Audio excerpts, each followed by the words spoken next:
Hello and welcome to the second annual virtual curriculum night for Spring Hill High School. My name is Andrew Collins, and this will be a very brief introduction to my AP Language and Composition course and an introduction to me. So, of course, I teach AP Language, but I also teach English 3 Honors right now and Sociology.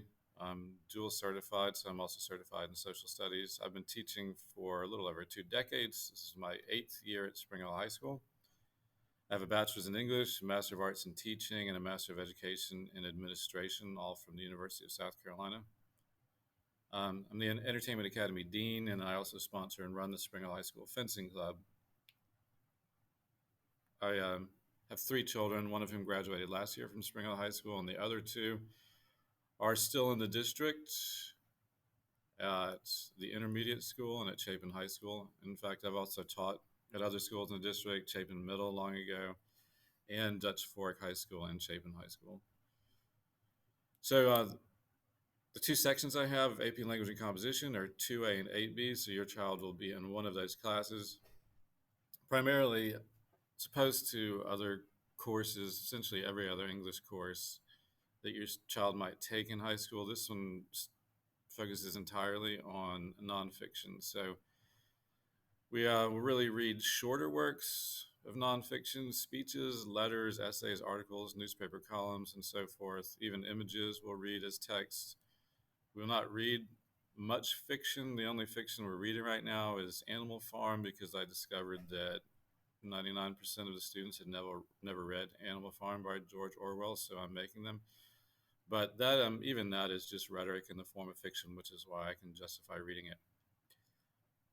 But the course is difficult, it's rigorous, it's a college level course, and certainly we want kids to pass the exam, but more importantly, we want them to be able to learn how to think better, write better, and read better. These are skills, of course, that can help them in any career and certainly in life in general. We just completed a project revolving around the modes of discourse, um, rhetorical modes, and we've written the first rhetorical analysis of the year. And in fact, we're doing a Socratic seminar right now, which is a graded formal discussion. But other kinds of assignments we do, obviously lots of essays. These are the synthesis essay, rhetorical analysis, argumentative. These are the 3 essays they have to write for the exam. Like I said, we also do Socratic seminars and discussion, vocabulary quizzes, and practice tests so that they can be prepared for the multiple choice portion of the exam. The grading is fairly simple. All assignments are divided up into either major or minor categories. Major comprises 60% and minor is 40%. Feedback, we try to give as much feedback as possible, of course, to writing. That's really the only way to improve writing. It does take time, of course, but we try to be as punctual as we can. Classroom norms, essentially, students, I just want them to be civilized, and so far they appear to be, so that's good.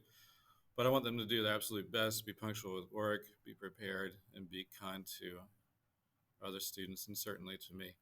I have a daily agenda slide. I started this last year in the midst of the cohort chaos that we found ourselves in last year. And this is a way basically for students, whether they're in class or out of class, to be able to quickly and easily tell exactly what we're doing on any given day. It's a Google Slides presentation. Your child has access to it. They can certainly share it with you and they can show you, but every slide is a given day. It's labeled that way, and everything that they need, the resources, links to Google Classroom and so forth, are all on that particular slide. And if you want to, I can share access with that with you as well. If you can just email me, and I'll be glad to do that. As far as Google Classroom goes, all parents have the ability to have a parent account, essentially, which will allow you to see most of what's on Google Classroom. And many of you already have this and you have it set up. If you're set up in one class, you're set up in all of them. But if you are not set up, if you do not have access, if you do not know what I'm talking about, feel free to email me and I'll let you know how you can access that. Thank you for taking the time to view this. Again, this is very brief. I think about 3 minutes is sort of the magic amount of time to ask people to pay attention to such a thing. But Feel free to email me if you have any questions at all, acollins@lexridge5.org. If you like, also, you can call me, 803-476-8746. And again, thank you very much. I'm looking forward to a very productive and rewarding year in AP Language and Composition. Have a great day.